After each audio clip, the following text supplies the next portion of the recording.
Hello guys, welcome back to my channel, and today we're going to be reviewing two books, Legendborn by Tracy Deonn, Bloodmarked by Tracy Deonn.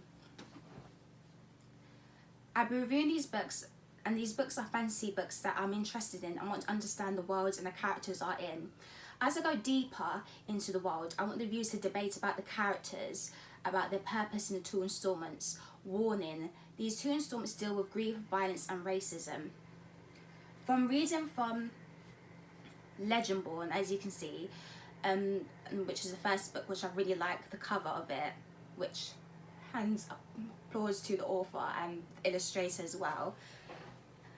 The characters Bree Matthews deals with her memories of her mother's death, but as she joins the society, she finds that they're both descendants of King Arthur. The mage failure unlocks Bree's own unique magic and a hidden connection to her mother's death. The story follows the main character Bree Matthews, who applies to UNC Chapel Hill's program, which her own mother, who died, attended this program and also this college as well.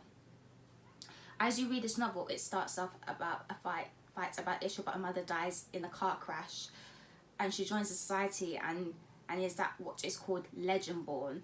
And when she joins, she's known as Legendborn, which is descendants of King Arthur, and with that she's given these special powers, which is the mage. The second book, the second installment by Tracy Deonn, is a sequel to Legendborn, which she joins a society called Legendborn, which are descendants of King Arthur, and it's only to discover her own ancestral power. So the difference is between these two books is the first book deals with her mother's death. She goes and she channels her power to remember her mother who died. But the second book, Bloodmarked, deals with her channeling an ancestral power, and this makes her even more stronger. Bree has new powers called a medium, a bugcrafter and a scone, which is combined as both powers. And with these both powers, they become quite dangerous for her, because with these powers, this can almost lead her to hurt others as well as herself. The both installments teaches you how to fight and take charge of the order and takes charge of the society that you are in.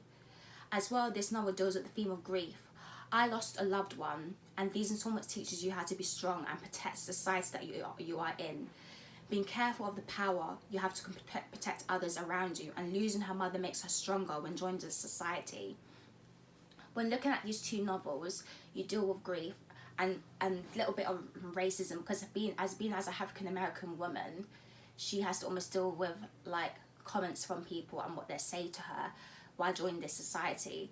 But she doesn't allow this to have an impact on her. With joining the society, this helps her to become stronger, and this helps her to channel that ancestral power. And that ancestral power is very important to her in the second installment, because if she doesn't use her powers properly, she won't be connected to her ancestors.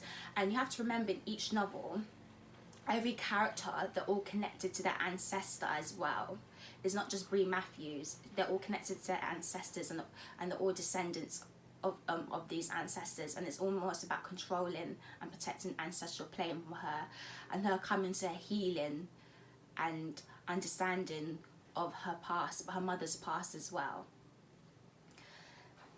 So the pages I'll be reading from Legendborn, as you can see, with prologue, page 2.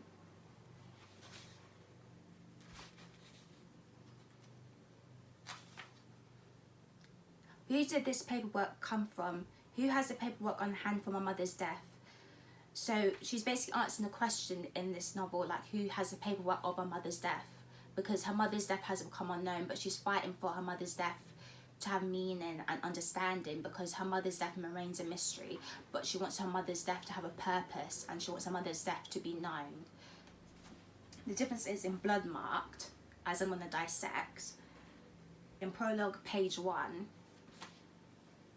you can see that after her mother's death, she's becoming more stronger. She now has these powers in her veins, and it almost controls her, and she no longer is fully human, but these powers consume her, and with this consuming, and she can consume as it consume her, she's connected to her ancestors. My veins burn with the spirits of my ancestors. 24 hours ago I pulled Excalibur from its stone. Now I'm paying with the price. The ancient blade shattered me, who I was, who I could be, who I'd never be again. I began the shards of myself. The Brienne Matthews who held Excalibur had been broken apart and forged into something new. So basically Excalibur is the new it's basically her pulling something from Excalibur into stone. So with these powers she's able to unlock special abilities. So now it's not more about her mother's death, but it's more about unlocking these special powers to protect the society that she's in. But the one thing that I enjoyed about reading this book is the world building. Especially you get this when reading Legendborn. You get straight introduced into her mother's death, and then instantly she's introduced into society, and then she meets other people, and they also have their own issues. But with this, she becomes even more stronger, and with this power, she meets Nick. And Nick becomes her lover eventually. But with that, she has feelings for him. But also she has to remember that she has her own schoolwork, plus the society she's joining in, and plus her concealing her power and concealing her feelings for Nick as well. But this book, with world building, teaches you how to almost understand that grief is something to not think about too much. It's something to be healed, and you have to find an outlet for that healing. And in this book, Brienne Matthews, she finds a healing by joining society, which is dealing with powers and unlocking the mage, which is the main power from the society that she joins in. And I think it's important to understand reading Legendborn is, as I was reading it, the world is quite confusing at first, but as you keep rereading it, you become to understand that, okay, this is how society works. This is how the author world built this world. This is the structure of the order that she's in, and the characters become more understandable, and the powers become more understandable, and the terminologies and the words that are used in Welsh become more understandable. Because at first when I was looking at them, I thought that it was quite confusing. You see stuff in English and then you see stuff in Welsh, and I was like, oh, okay. But then as I reread the novel once or twice, I thought, okay, this is how it works. They basically join society and they repeat these words in Welsh because this novel, because the author herself travelled to Wales to find out the origin of King Arthur and the story, and this is how the story was made. So it's understandable when reading this book that some of the quotations are in Welsh and some of the words that they say are in Welsh. And Brienne Matthews, being new to the society herself, has to learn Welsh, and she has to almost learn how the society and how the descendants of King Arthur works. But in Bloodmarked as well, she understands the society fully, and she understands how it works. And both Brianna and Nick, they both become companions. And with these companions, her powers become even more stronger.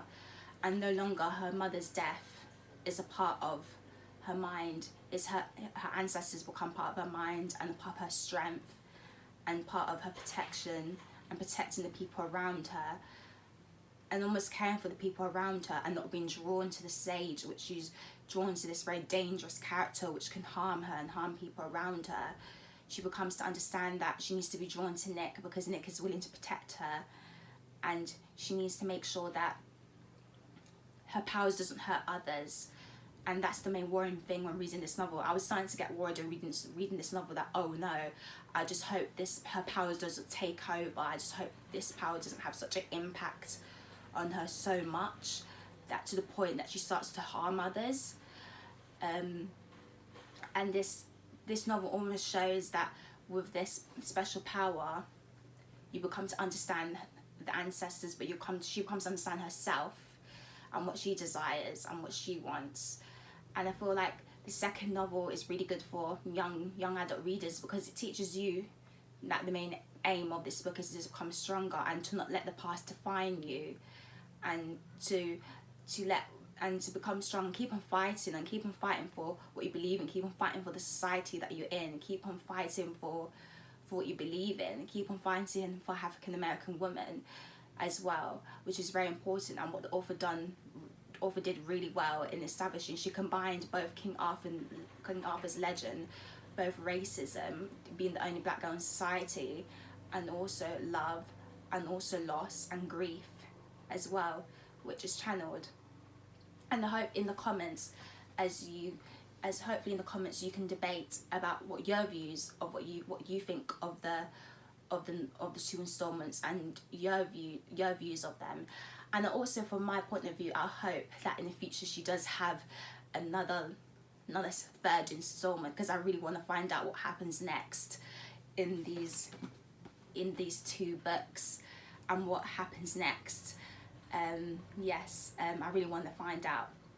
And also I'm interested in the last page of this book.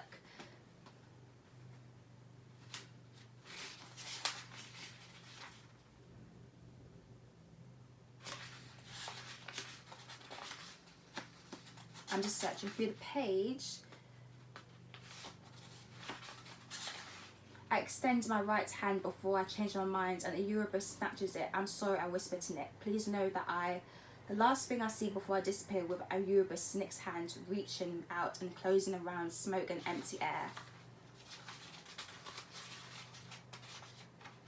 And that's how the novel ends, is her and Nick and reaching out in empty air, which I find very interesting, which leads you to wonder what happens next. I just really want to know what happens next, and I hope you in the comments can share your own views and like what happens next in the novel and what alternative scenarios can happen. I hope you enjoyed watching my first ever video of my channel, and I look forward to reading more books in the future, more books, possibly this if there's another installment, and even more fantasy novels and dystopian books about world building. So thank you for watching my channel. Bye.